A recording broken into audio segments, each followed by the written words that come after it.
going on, everybody? Welcome to another episode of the TCO Fantasy Football Show. Ladies and gentlemen, we have a very special guest today.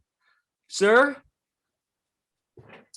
Special is one way to describe me. Thank you. I'll take it as a compliment. I don't know how it was meant, but I'll just take it. Thanks for having me on your show. I wanna. There's a big game going on. Actually, there's a big concert going on this weekend, and then there's like a game before and after. There is. With some teams, like they get a really big trophy and a trip to Disney.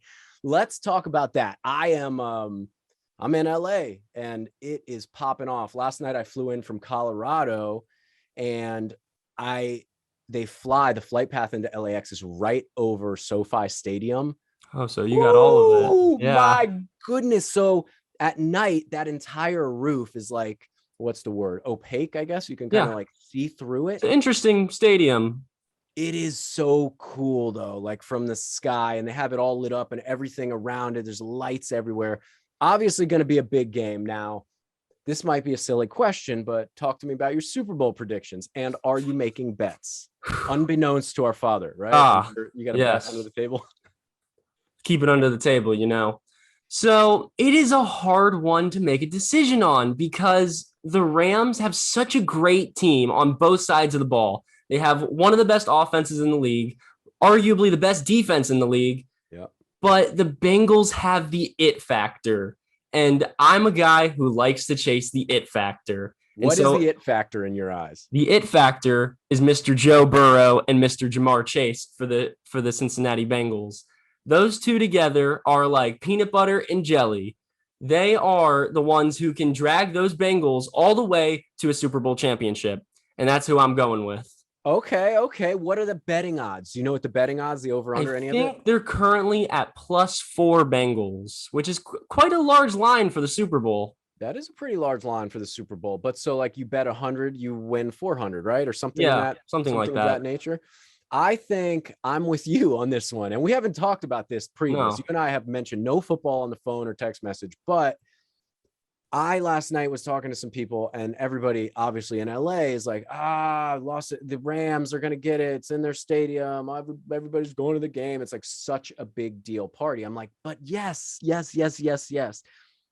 But what about the underdog? You always about the underdog? Take the underdog line in this. And let me tell you a little story. I made a big mistake years ago. It was Cinco de Mayo, and I took the underdog. The underdog being Oscar De La Hoya versus Floyd Mayweather in a fight, and I put $4,000 that I didn't really have to lose because I was so certain Oscar was going to show up and put a beatdown on Floyd. And boy, did I lose my money and my soul that night and my dignity, because Floyd put on a lesson on Oscar. No offense to Oscar. We love Oscar De La Hoya. But Floyd's the man, the myth, the legend. So when it comes to betting underdogs, I get scared. I like to take the weird bets, right? Like wide receiver is going to get at least plus this many yards, or running back's going to get this many yards. I love to root for the underdog, but in this case, my gut is telling me put a bet on Cincy, and my mind and every conversation I'm having is telling me, don't do that stupid crap. Yep. You're really trying to bet the underdog. And the Rams are all jacked up and fired up about playing in their home stadium. All these celebrities are showing up. Like they don't want to let all the famous people down. No, not at all. So I don't know what to do, man. What else about Cincy? Like what could they do? How could they show up? How could they really, really surprise the Rams? I guess mostly because the Rams might be underestimating them a little bit. I think so. I mean, a lot of people are overestimating the Bengals right now because the Bengals have been on a super hot streak. The Bengals this season weren't supposed to be a playoff team. They weren't even supposed to be above 500 in the first place.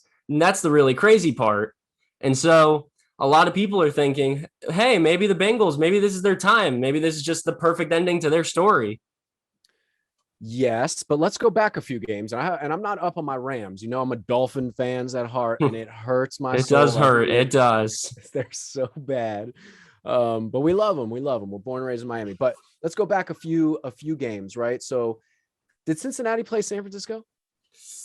It's Cincinnati, the 49ers? Wait, didn't the 49ers beat LA a couple games back? 49ers beat LA at the last game of the regular season, But then this past two weeks ago, In the the playoffs. 49ers just lost to the Rams. Now, was it, I didn't see the game, but I read a lot about it. Was it the greatest comeback? What was the score? How did it play out? Didn't the Rams have an early lead, or San Fran had an early lead?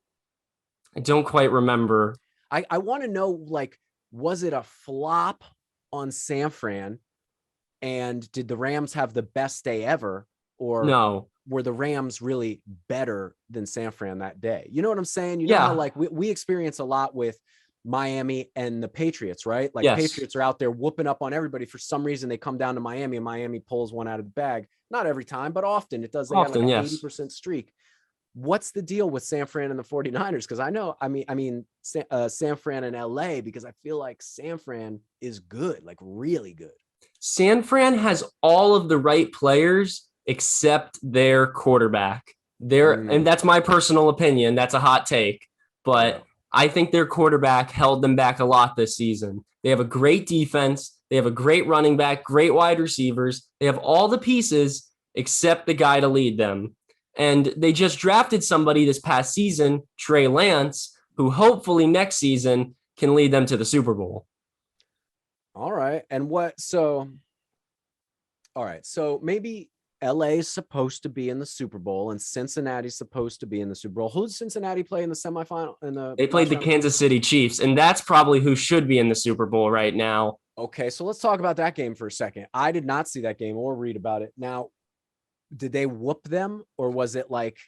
It was a very interesting game. Yeah. The Kansas City Chiefs came out there and they were hitting them hard right in the beginning. They got off to a very early, quick lead, but the second half they disappeared. They were nowhere to be found, and the Bengals came back and won the game. One of the biggest comebacks. I want to say it's the biggest comeback in NFL semifinal history. Really? All right. Well, when you tell me stuff like this, I'm like, oh, Cincinnati's like, this is a smart betting line. Like, you don't want to bet a lot. Hold on one second. Sorry, my window guy's outside. I got to go in like 3 minutes. Let's put a pin in this. So Cincinnati would be the smart bet if you're a guy like me who likes an underdog. If you're obvious, like a superstitious bettor, you got to go LA on this. It's a long shot that LA loses at home, big game, all these great factors, but it's like the orange and black, man. Oh, like, the orange and black. There's something about it that does it. It's clean. All right, I got to go because there's somebody waiting for me, but thank you for filling me in, talking about the Super Bowl. I want to come back. I want to do some more episodes. I want to have some more fun. That's it. I'm over and out, bro. Thank you so much. Thank you for coming. Of course. Until the next one. Yes, sir. And that's all we got for today on the TCO Fantasy Football Show. Thank you guys for watching, and please like, subscribe, and follow us on Instagram, please. And TCO that's all Fantasy Football for life. Yes, sir. Have a wonderful day, everybody.